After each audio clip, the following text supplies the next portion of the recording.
মই doctor Kaustav orthopaedic অপিডিত ৰোগীসকলে মোক প্ৰায় এটা প্ৰশ্ন সোধে ডক্টৰ মোৰ বিষত মই বৰফ লগাম নে গৰম পানীৰ সেক ল'ম আজি আপোনালোকৰ মাজত মই এই প্ৰশ্নটি ডিছকাছ কৰিম পইণ্ট ৱাইজ মোৰ নতুন হোৱাইট বৰ্ড চিৰিজৰ থ্ৰু দি ফাৰ্ষ্ট পইণ্ট হৈছে ফ্ৰেছ ইঞ্জুৰি উত্তৰটো খুবেই সহজ যদি আপুনি দুখ পাইছে বা আঘাতটো 48 ঘণ্টাৰ ভিতৰত হৈছে তেন্তে সদায় বৰফ ব্যৱহাৰ কৰিব ই বিষ বা ফুলা কমোৱাত সহায় কৰে বৰফে আমাৰ ৰক্তনলীবিলাক সংকুচিত কৰে যোনটো আমি ভাছ'কম্প্ৰেশ্যন বুলি কওঁ যাৰ ফলত সেই ঠাইৰ ফুলাটো কমি আহে আৰু তাৰ ফলত আপুনি ৰিলিফ পায় ছেকেণ্ড পইণ্ট হৈছে ক্ৰনিক ষ্টিফনেছ যদি আপোনাৰ বিষটো বহুত পুৰণি যেনেকৈ পুৰণি কঁকালৰ বিষ বা আঁঠুৰ বিষ তেন্তে আপুনি গৰম সেক লওক গৰম পানী বা হট ৱাটাৰ বেগ ব্যৱহাৰ কৰিলে সেই ঠাইত তেজ চলাচলটো বাঢ়ি যায়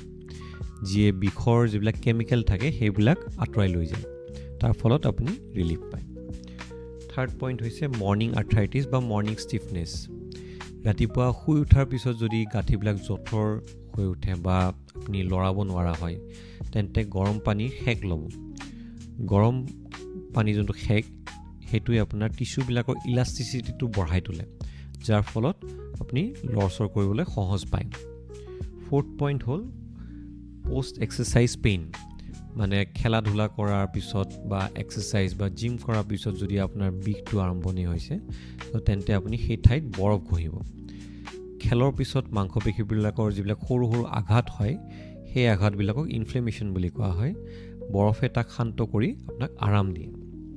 ফিফ্থ পইণ্টটো হৈছে মাছল স্পাজম মাংসপেশীবিলাক খামুচি ধৰা বা কামুৰি ধৰা বুলি যোনটো কওঁ সেইবিলাক হ'লে আপুনি গৰম সেক দিব গৰমে আপোনাৰ যিবিলাক টান খাই থকা মাংসপেশীবিলাকক ৰিলেক্স কৰি আপোনাক আৰাম দিয়ে চ' ফাইনেলি আপোনালোকৰ যোনটো এডভাইচ মই আপোনালোকক দিম এইটো হৈছে নিউ পেইন আইচ ব্যৱহাৰ কৰিব অল্ড পেইন হিট ব্যৱহাৰ কৰিব সঠিক সময়ত সঠিক সেক ল'লেহে আপোনাৰ বিষ সোনকালে ভাল হ'ব এনেধৰণৰ স্বাস্থ্য ৰিলেটেড যিকোনো টিপছ বা সহজ ভাষাত ডিছকাছ কৰা